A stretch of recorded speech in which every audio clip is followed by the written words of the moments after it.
Hi, welcome back. In today's video, we're going to talk about collections module. Let me illustrate what I want to talk about in an example. We're going to talk about counter.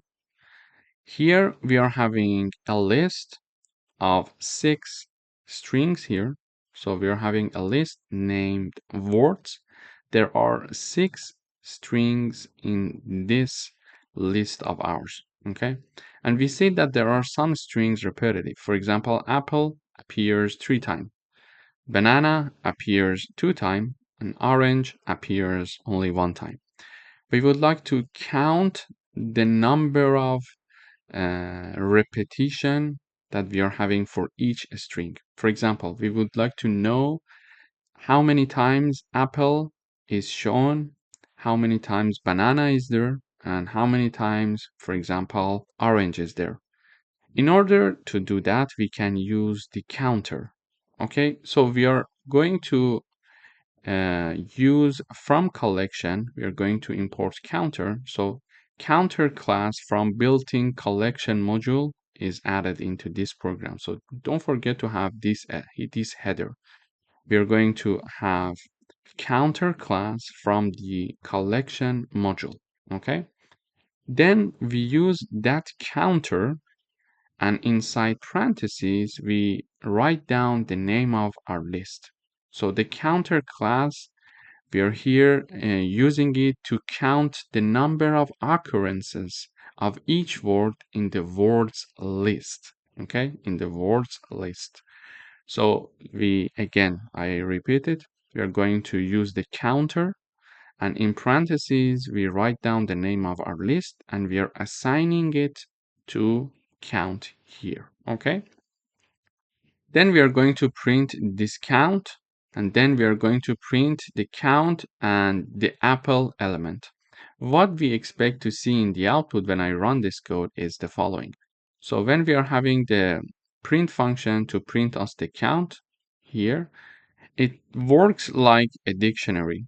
So it has apple 3, banana 2, and orange 1. Basically, it says that we are having apple 3 times, we are having banana 2 times, and we are having orange 1 time. So it counts the number of occurrences for each of the unique strings, let's say.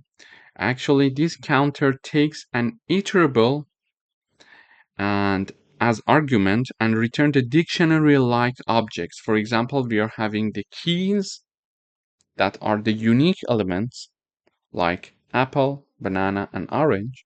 Then we are having the values that count how many times one element is repeated or appeared. Okay, so keys and values. Exactly, very similar to dictionaries, keys and values. So apple, number 3, 3 times it appeared. Banana, number 2. Orange, number 1. So this is how we are going to count the number of occurrences of each unique element. And then we are also using that count, and then we are having apple. So now when we write down the name of the count here, because we assign the output inside this to this count, okay? When we are having it here in the print function, and then we use the apple string, we are saying that, okay, tell me how many times apple has been appeared. Then it is going to type down the number 3. So if I want to know, for example, count how many times, for example, banana appeared. Okay, sorry, it's okay. So when I run the code one more time, we see number 2 is shown in the output. Why? Because we are talking about banana, and banana appeared 2 times. And when we talk about apples, we see apple appeared 3 times. So we can also talk about each unique element individually using this syntax, or we can print the whole thing and have something like a dictionary in the output saying that apple appears 3 times, banana appears 2 times, and orange appears one time. So this was a good example for the start of this section because we're talking about now the collection module. Let me repeat it one more time. So first of all, we are importing the counter class from the collection module. It's a built-in module, okay? Then we are having a list of strings here. Okay, here is my list of strings. We are having apple appearing 3 times, banana appearing 2 times, and we are having orange. So we are having a list of 6 elements or 6 strings, let's say. Then I use the counter class, and in parentheses, I write down the name of the word. So this counter class is going to create something very similar to a dictionary, okay? That is going to have keys and values. So keys are the unique elements, values are the number of occurrences of that unique element. For example, it says apple and number 3. So apple appeared 3 times, banana appeared 2 times, and orange appeared 1 time. And this is assigned to the count variable here. Then the name is count, but it's very similar to a dictionary, let's say. And then we are having the print of that count. It's a dictionary-like output. So we are having apple 3, banana 2, orange 1. And if we want to only talk about one unique element, we can have the name of the count, and then we are having apple, and the name of the count, the name of banana. So this way we are going to see how many times apple has appeared and banana has appeared. So it was a very interesting example. We're going to dive deeper into this concept in the following videos. Thank you. Hi, welcome back. In today's video, we're going to talk about counter class that is imported from the collection module. So here we are having a string called text, and we are assigning hello world string to text. Then in order to count the number of letters in our string, we are going to use the counter class. And in order to use the counter class, we learned that we simply write down the counter name with capital C, and in parentheses, we write down the name of the list, for example, or the string here in our example, and assign it to a new variable. So this new variable is a dictionary-like variable that is called char count. When we print this char count, we are going to see in the output something like a dictionary. So it says the counter, and then we are seeing L being repeated 3 times, O being repeated 2 times. So we check our string, yes, L, we are having 3L, we are having 2O. For example, we are having 1H, 1E. For example, one space is seen there, one W, R, and D. So in this example, we are having the example of a string, and we are using the counter to count the number of appearance of different letters. So when I have another string, for example, my string 1, now I'm typing down Reza Shahin. Let me use, okay, Reza Shahin. And we can have my string 2, and this is a Python course, for example, my string 3, and we write down, for example, hello from our Python class. Okay, then I would like to have the counter class to count the number of letters in each one of these strings. So I define a new, let's say, variable here. I write it down, for example, counter my string 1 equals, we use the counter keyword, and I write down my string 1, Then I print I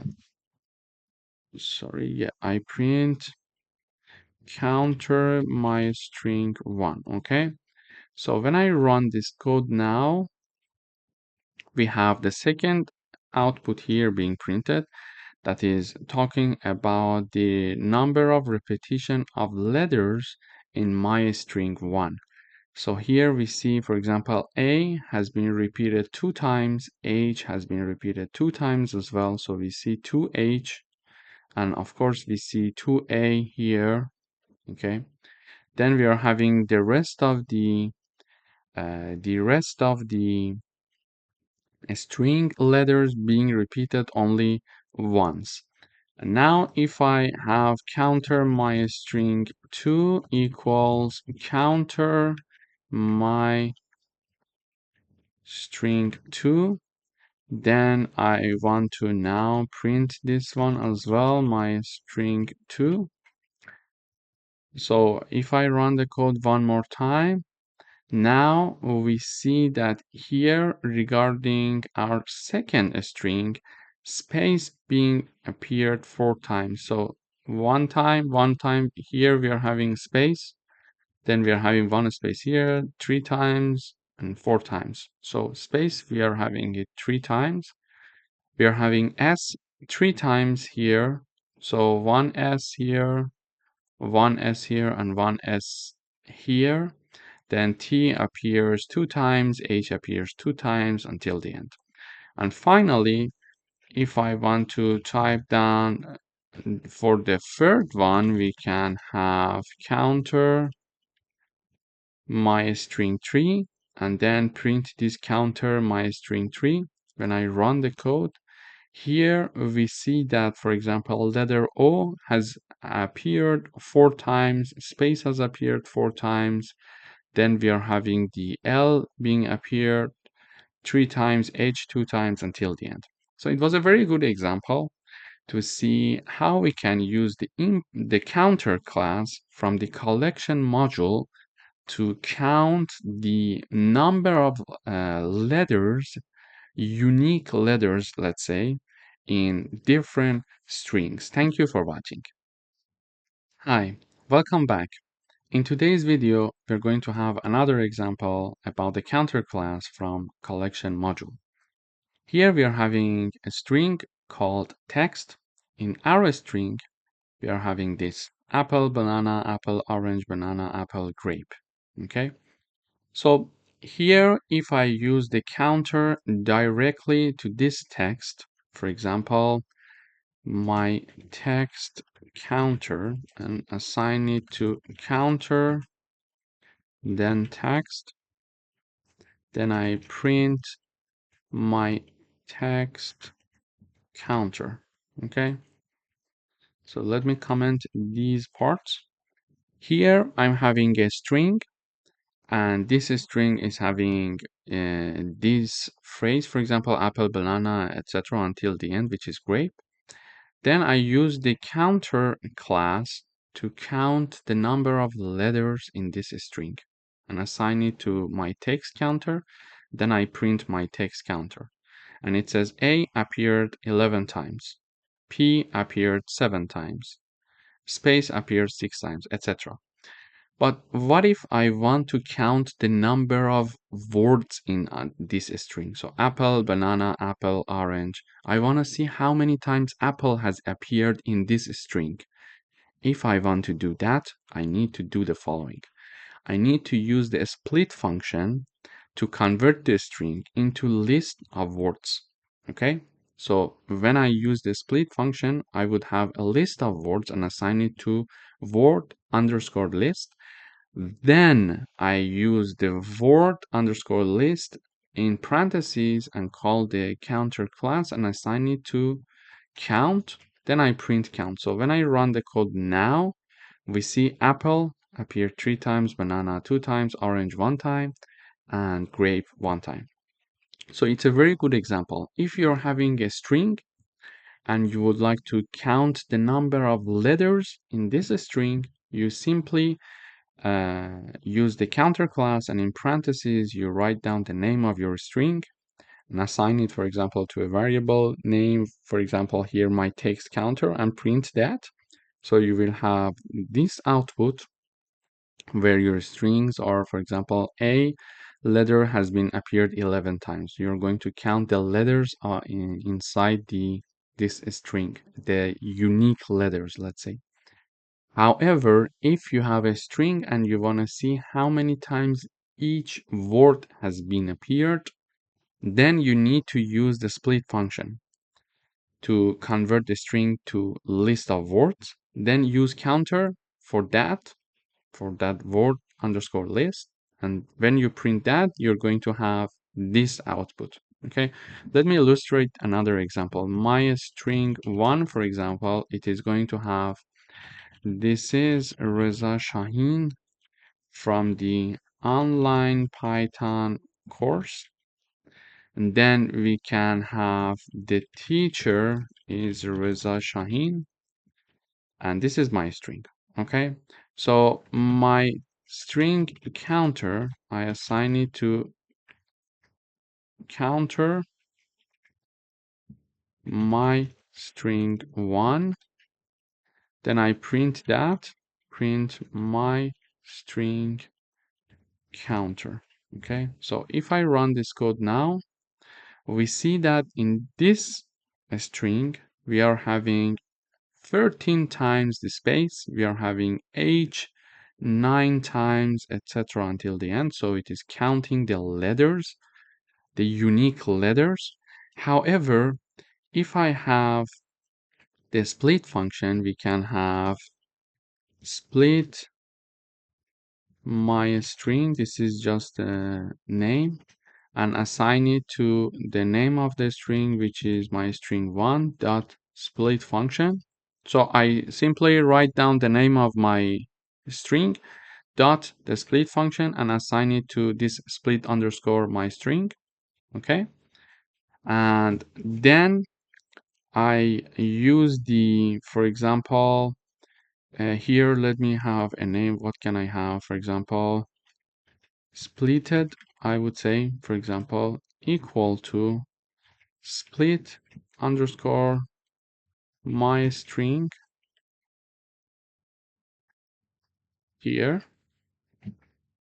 So I need to clarify this first. So splitted, I don't need that. I need to simply, yeah, split it. Then counter split my string. Okay. Here, when we have that and when I print splitted, I will have how many times each word has been appeared.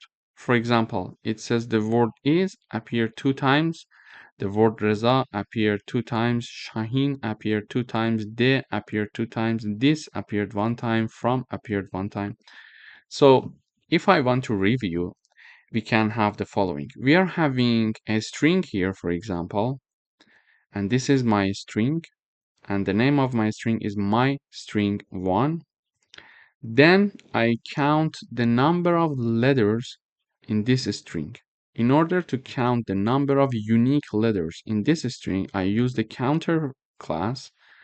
Then we are having my string 1 in parentheses and assign it to, for example, a new variable called my string counter. When I print that, it's as we mentioned, it's a dictionary like, so it has keys and values. So it says space 13 times, age 9 times, etc. But what if I want to count the number of words in this string? Okay, in order to do that, we are going to use the split function for my string 1 and assign it to a split my string. Okay, so we are splitting the words, we are converting the string into a list of words and assigning it to split my string. Okay, then I use the counter, and in parentheses I write down this name, split my string. So it's a list of words, and we are going to use the counter to count the number of appearance of each unique words. and we are going to assign that to splitted, and then we print the splitted. So we see that is, for example, appear 2 times, Reza appear 2 times, Shaheen appear 2 times. It's a very good example for you to see what you want to do with your string. If you want to have the number of letters being counted, the number of unique letters being counted, so you simply use directly the name of your string and use the counter. However, if you want to know the number of unique words that are appearing in your string, you first need to use the split function, assign it to a new variable, and that variable has a list of words for you, and write down the name of the list of words inside the parentheses for the counter, assign it to a new variable called splitted, then print that splitted, and we see in the output we are having it here. Thank you for watching. Hi, welcome back. In today's video, we are going to talk about default dictionary. We are going to import default dic here and then from the collection module. Okay, here we are trying to create a dictionary-like object where missing keys automatically get a value of 0. So here we see argument int, sorry. So argument int here is not a number. It's a function that returns 0 when called without argument. So we are ensuring that any missing key is given a default value of 0. Okay, and we are initializing a special dictionary where we are having keys that can be anything like apple, banana, orange, etc. And values are integers by default, but we can update them. So let me illustrate it with an example. So we are initializing here inventory, and when I print the inventory right away, we see that it's empty. We see that it says default dictionary, well, default dic, and then we are having here nothing inside of it. Okay, but if we want to add a key to this one, because we said that it's a dictionary, like it has key and value. Okay, exactly like a dictionary. So key and value. So if we would like to add a new key to this one, we simply write down the name of our dictionary inventory, and then we write down, for example, the key, which is apple, for example, in this example for us. Then we are having plus equal 1. It means that we are going to have apple, and apple is going to have a value 1. So the key apple is added, and its corresponding value is 1. So now when I print the inventory, we see apple and 1.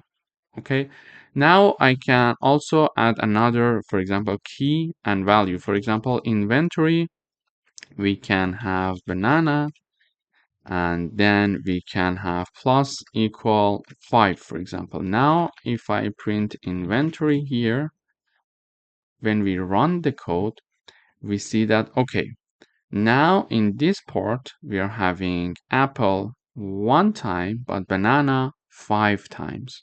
Okay, so this is how we can have a dictionary like object to be used to give us a default value of 0. But let me illustrate another example. So with normal dictionaries, what we are doing now was not possible. For example, we are creating a dictionary, it's empty. And when I want to print the apple, for example, in this dictionary, it brings me an error. You see, it says that it doesn't exist, key error. Apple does not exist yet. But here, we were simply adding apple directly to our dictionary, and because we were using the default dic, it was considering a default value of 0 for it.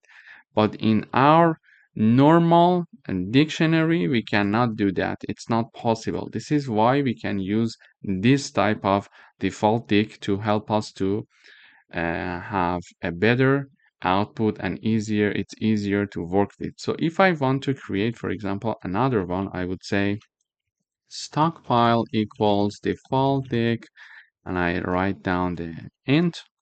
So this integer, again, it's not a number, it's a function that returns 0 without argument. Okay, so it ensures that we are having any missing key is given a default value 0. Okay, so we are initializing keys with a default value of 0. Therefore, we're not going to have error when I talk about apple or banana. Okay, so this is how actually it works. Anything can be our key with a default value of 0. This is how it works. Then now I would like to have my stockpile and add, for example, mask to my stockpile plus equal 2.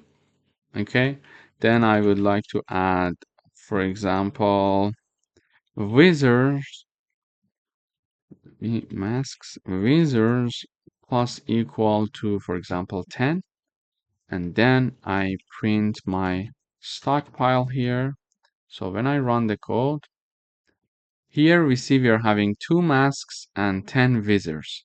This is a very good way to have a dictionary-like object to work with. You can add very easily your elements, and you can have the keys being added, and at the same time the corresponding value can be added to the dictionary, and you can see it in the output. And we showed that it's not possible to do it with the normal dictionaries. In the following videos we're going to have some more examples of default dictionaries. Thank you. Hi, welcome back. In today's video, we're going to have an example of default dictionary with lists. Here, we are creating an empty list with no argument, and this default dictionary list means missing keys will get an empty list automatically and are assigned to grouped words.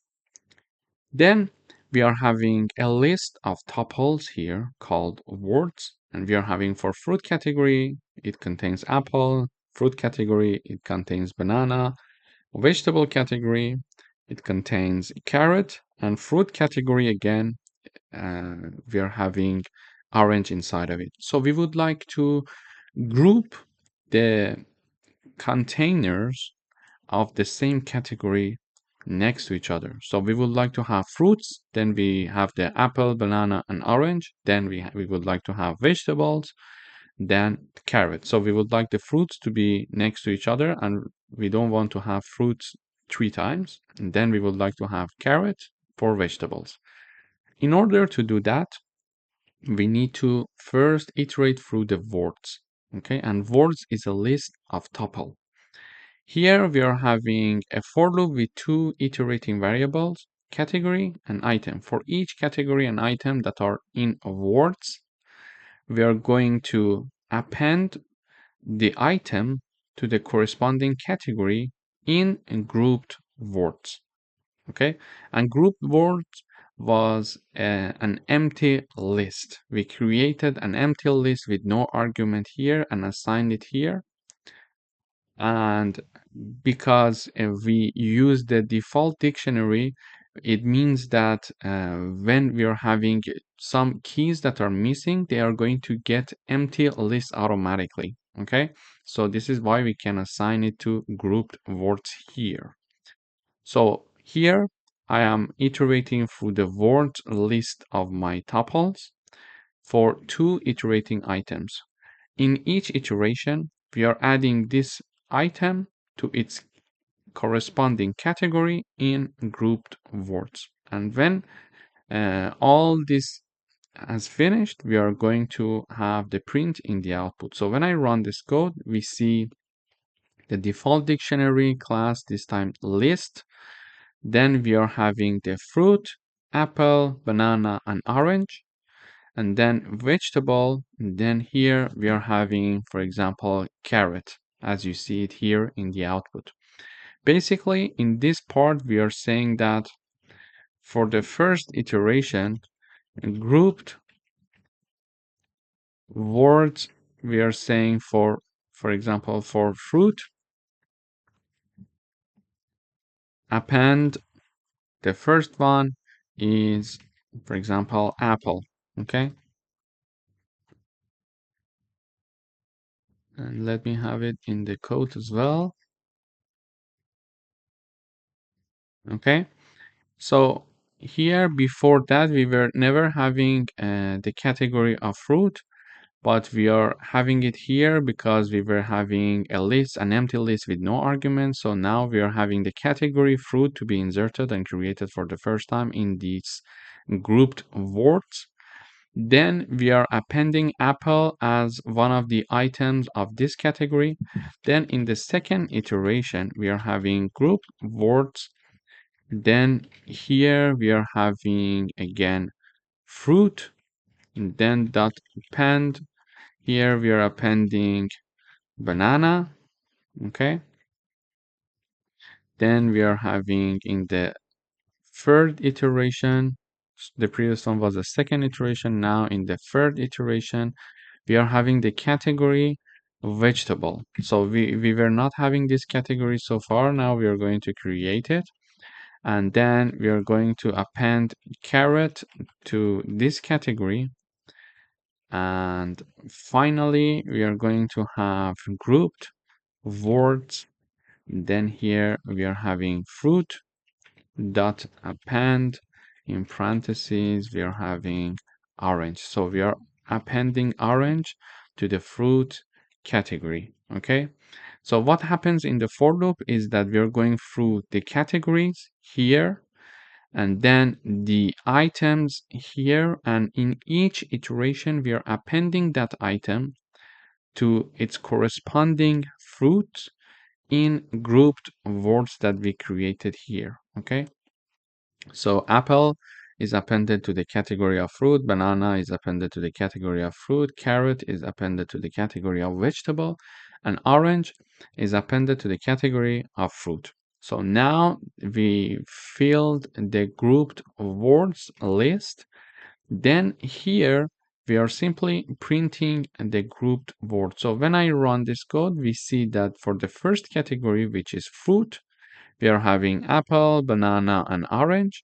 And then we are having for the second category, vegetable, and we see that item that contains in vegetable is carrot. So this is how we can have our list here. So if I want to have another one, for example, we can have grouped sport here. Let me go up a bit. Yeah.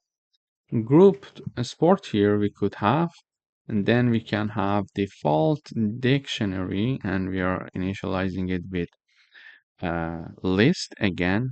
And we can have, for example, this example here, as you see, we could have, for example, cricket for India, cricket for Australia, cricket for England, and cricket, for example, for South Africa. And finally, we're going to close this list. So it's a list of tuple, and the category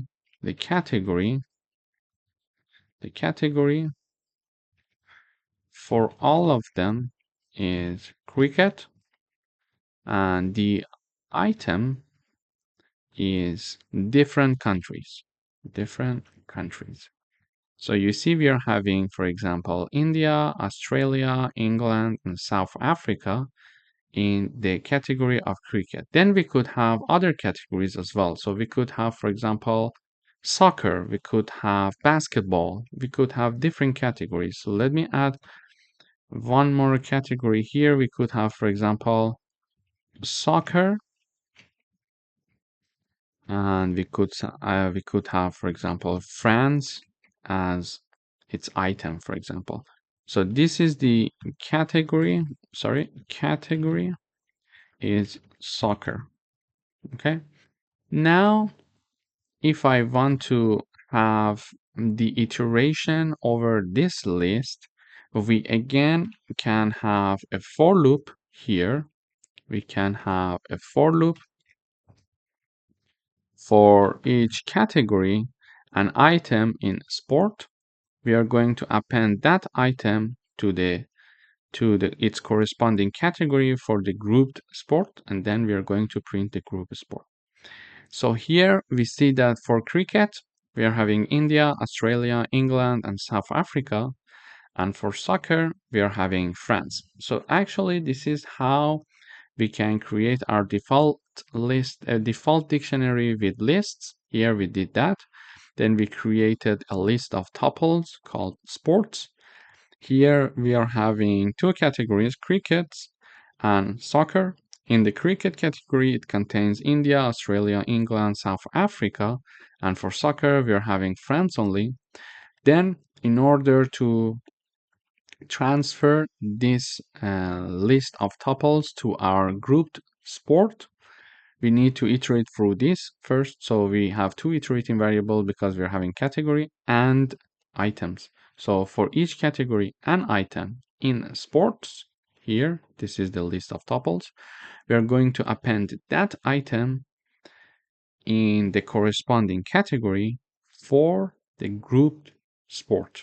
Okay, so for example, in the first iteration, we are going to have grouped sport, and the category is, for example, cricket dot append, and the item is, for example, India. Okay, then we are going to have grouped sport. We are going to have again cricket dot append. We're going to append Australia this time. Australia. Then we are going to have grouped sport. Then here we again have cricket dot append England. England. In the next iteration, we are having grouped sport. We are appending the South. Sorry, I need to add one code here. Append South Africa, then grouped sport. Finally, we are going to have soccer here. So we are having two categories, cricket and soccer. And finally, we are going to append France. So in this iteration, we see it here. We are appending different items to its corresponding category in the grouped sport India, in the cricket category for grouped sport Australia item is appended to the cricket category. For the group sport England, the same thing, South Africa, the same thing, and finally France is appended to the soccer category in the grouped sport.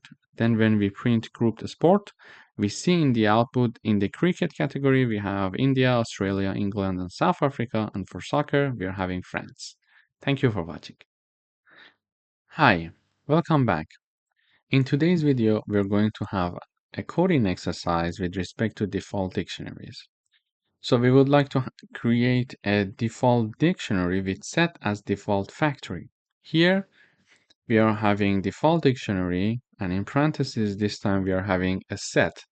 So this having set in parentheses creates an empty set when called with no argument. And this default dictionary set ensures missing keys start with an empty set. Okay. Here we are having a list of tuples. First, in the category A, for example, we're having apple, category A, banana, category B, apple, and category A, apple again. Okay. And now we would like to assign these categories and their corresponding items to our unique words. Okay. In order to do that, we need to have the iteration. So we use for loops for each key and value. These are two iterating variables. For each key and value in entries, which is our list of tuple, we are going to add the value to its corresponding key for the unique words. Okay, so when we are iterating, for example, unique words. The key is A, for example, and we are going to add its corresponding value, which is apple. Okay. In the next iteration, we are having unique words. The category or the key is, let's say, A. Then we are going to add the banana. Then we are having unique words. There we are having the key B, and we are adding apple. Finally, we are having unique words. And here we are in the category A, and we would like to add apple. Okay. But this last iteration is not going to work. Why? Because here we created a set. Okay, so this default dictionary set ensures missing keys start with an empty set. And if you remember, one of the feature of sets was the fact that they do not accept repetitive elements. Duplicate elements are not allowed in sets. And already in the first iteration, we added apple to A. So here we cannot again add apple to A. So we have banana to A. So banana is not duplicate, so it's inserted in A. Apple in B, it's possible because in category B, this is the first time that the apple appears. Then in category A, we would like to append or add the item that is apple. We cannot do that because we are dealing with sets, and although we will have this iteration, but we are not going to have a second apple in category A. Finally, we are going to print these unique words that we created here and we filled here in the for loop. When we run the code, in the output, we see the set. And then we see in the category A, we are having banana and apple. In category B, we are only having apple. So let me have another example. For example, we can have unique sports. Okay, and the default dictionary is set. So we can have entries to equal to, for example, here we are going to have different categories. We could have, for example, for soccer, we can have France.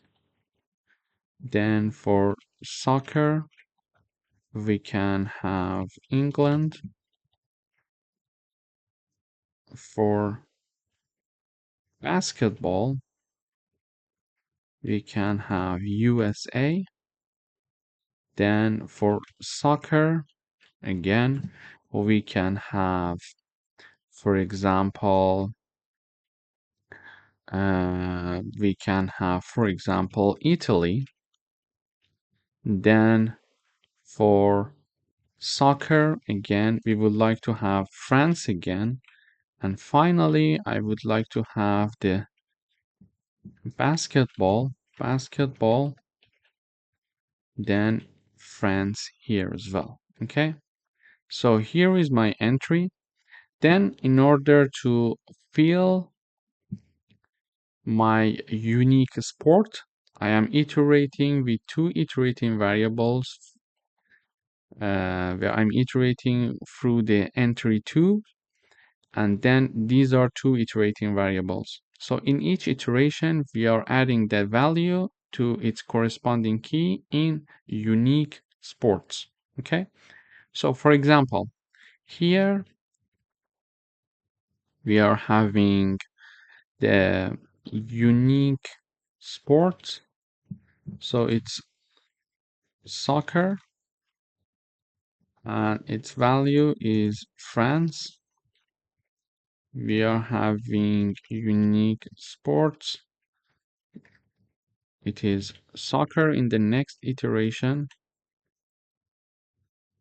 Then we are having England. We are having unique sports here in the third iteration. Then it is basketball, and we are adding the USA. Then we are having unique sports. We are again having soccer here. We are having soccer here, and we are adding Italy this time. We are adding Italy. Now we are having unique sports. In the next iteration, it will be soccer. And we are adding France.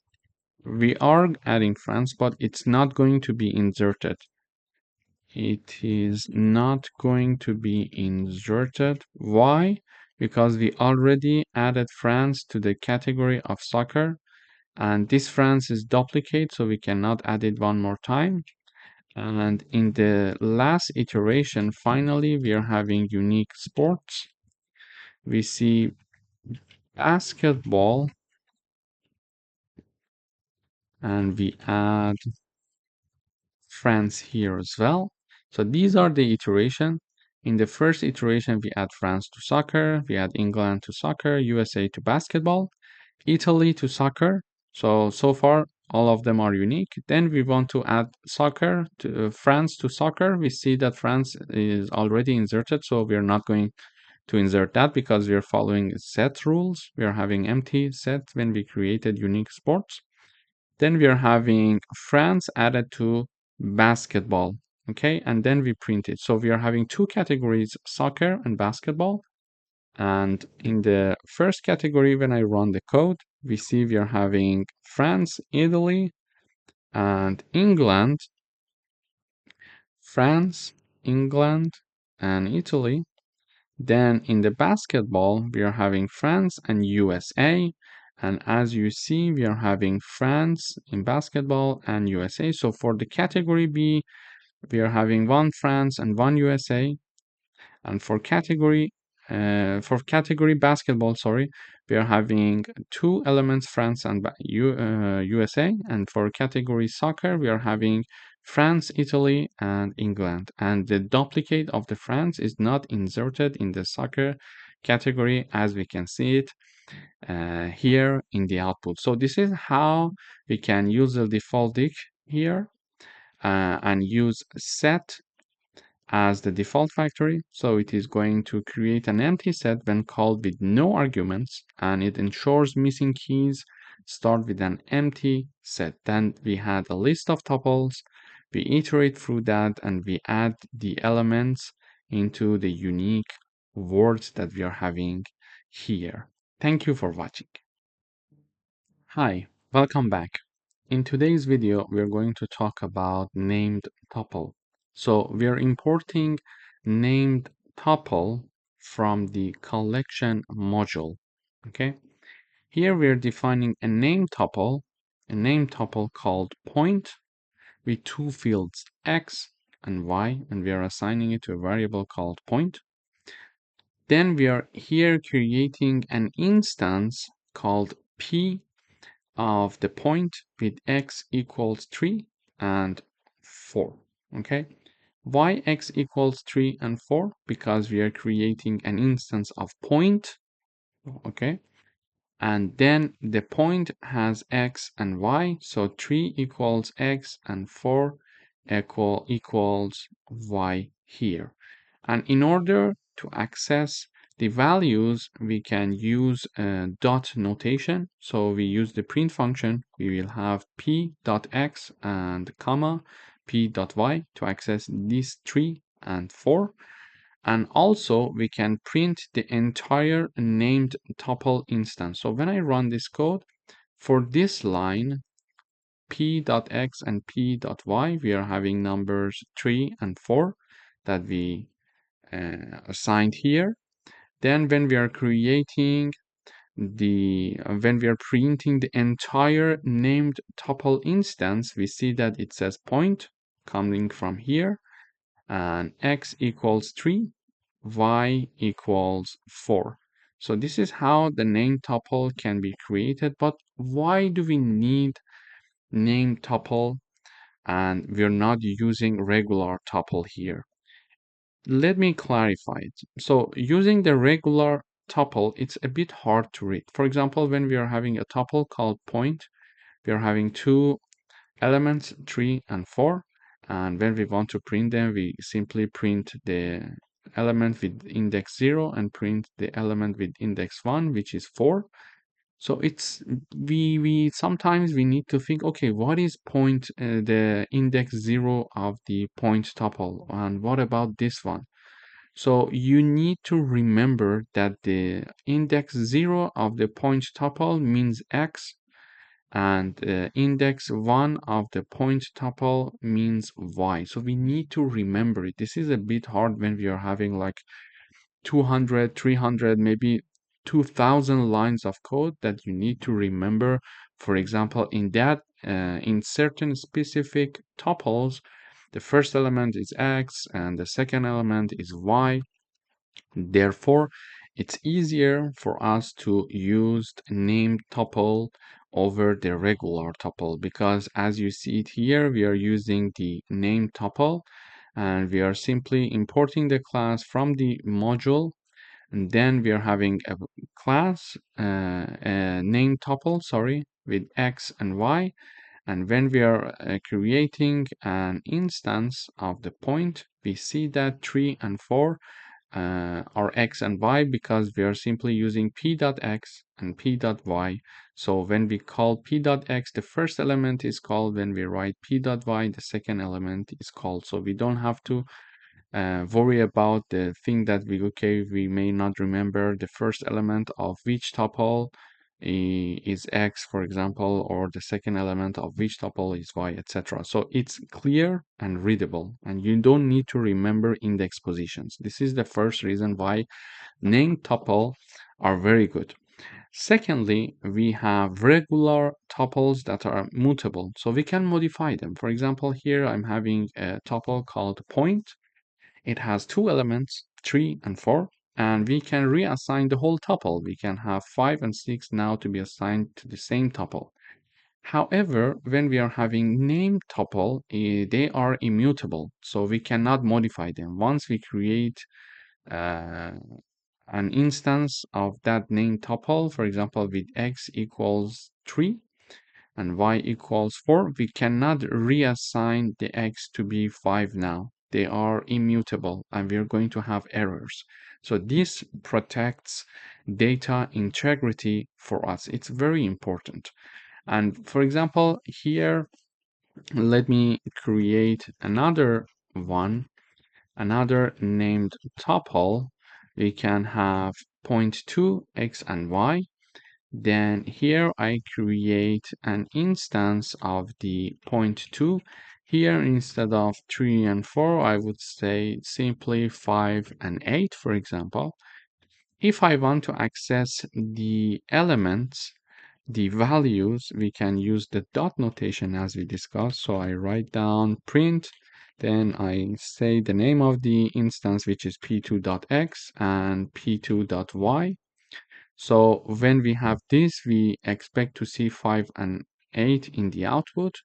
And here we can also print the whole name tuple instance to have it completely printed. So here, when I print p.x and p.y as before, we see 3 and 4. Then when I have the second instance p2.x and p2.y, 5 and 8 are printed in the output as you see it here. And then we entirely print the named tuple instance, which is x equals 3 and y equals 4, which are these ones that are assigned to our instance. And finally, when we are printing the entire p2 name tuple, we are having the x equals 5 and y equals 8. So this is how actually we can use name tuples, and we discussed about the advantages of name tuple over the regular tuples. Thank you for watching. Hi, welcome back. In today's video, we're going to talk about the application of name tuple. For example, here we learn how to store and access latitude and longitude with clear feed names instead of indices. Here we are importing the collection module, and we would like to work with name tuple. First of all, we define a name tuple for GPS coordinates. For example, we would like to store a GPS coordinates that we got from the Google map, let's say.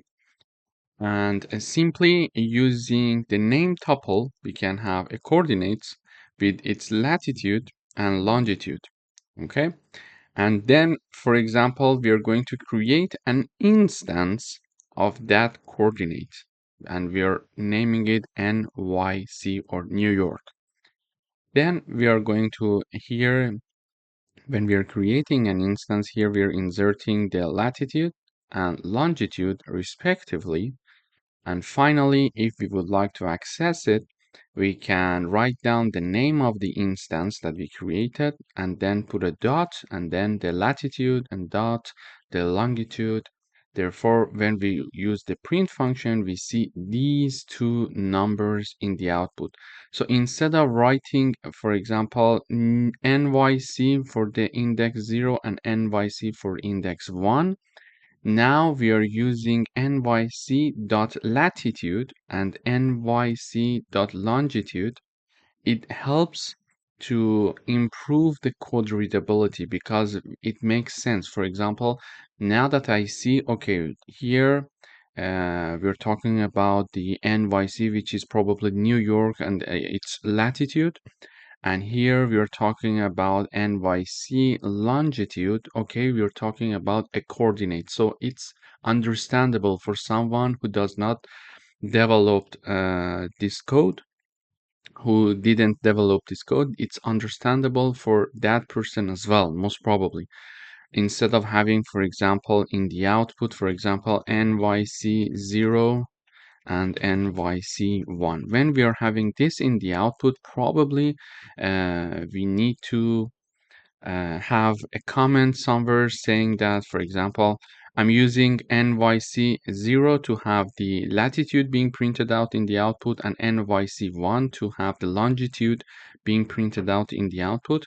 However, if I use the indexing like this, most probably we need to insert comment. For example, these are talking about the latitude and longitude coordinates imported, for example, from Google Maps for New York City. Okay, so probably we need to provide a comment so other people, when they are reading our code, they can understand that what we're talking about.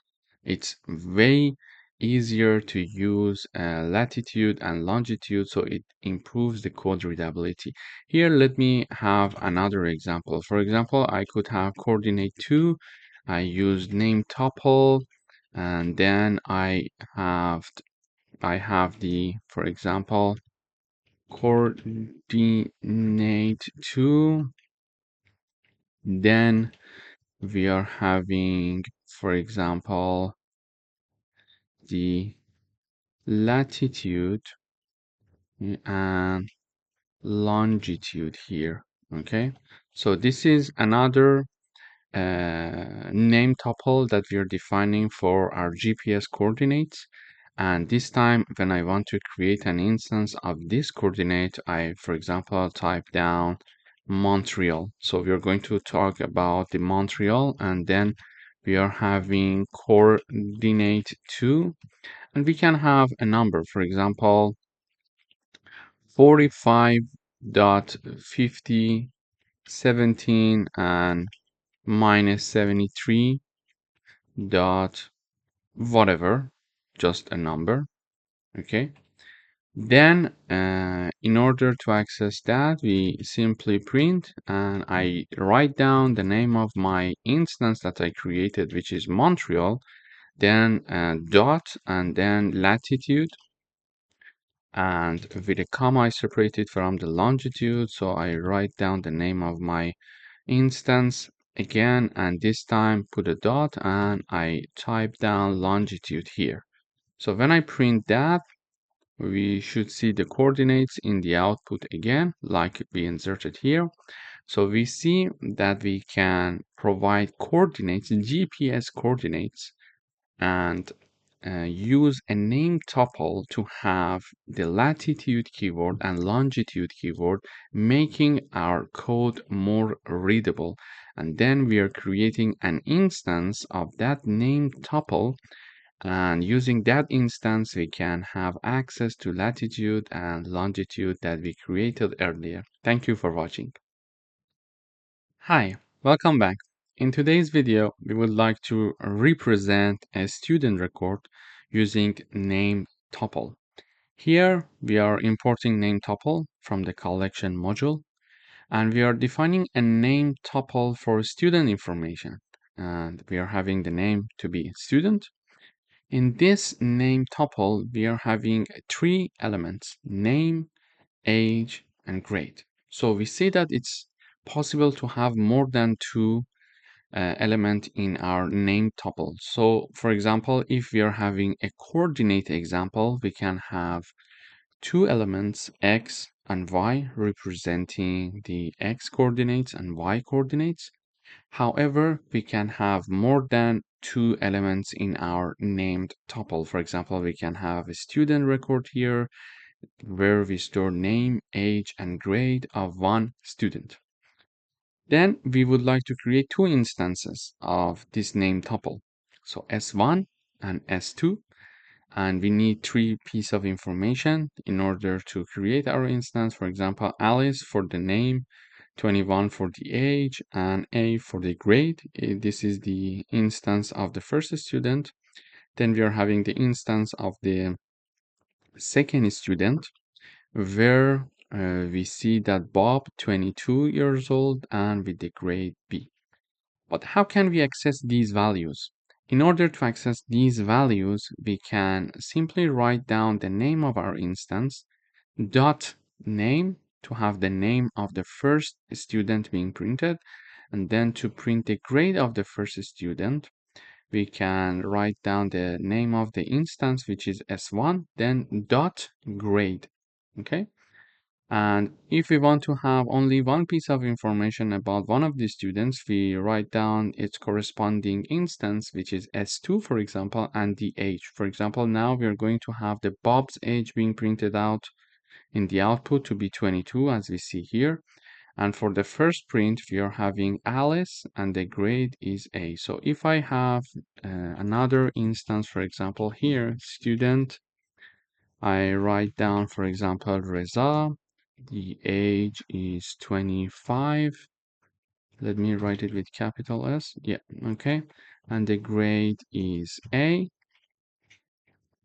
Now I can use the instance S3 to access the information of Reza. For example, I can have the name, I can have the age, I can have the grade, all of these things I can have, or we can print it only one piece of information. For example, I just want to know the grade of Reza, so I simply write down print s3.grade. So I created a new instance here for our name tuple.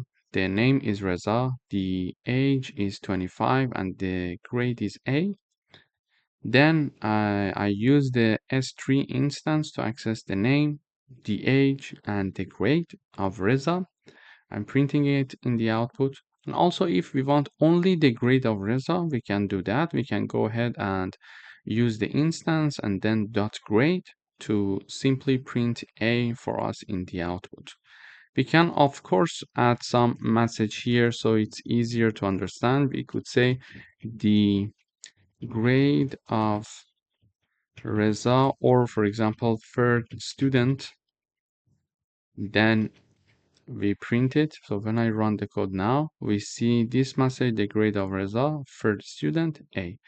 And here also we are having Reza 25A. We could have different messages being shown. So the name of the student, then we could have, for example, the age of the student. And then here again, we could have the grade of the student. So when I run the code, it's easier to understand now. So I'm typing the name of the student is Reza. Okay, let me put a comma here and here, because we are having Reza, but there is nothing between Reza and the new sentence. So now we are having this, the name of the student Reza, the age of the student 25, and the grade of the student A. So this is how we can use name tuple for student record system. Thank you for watching.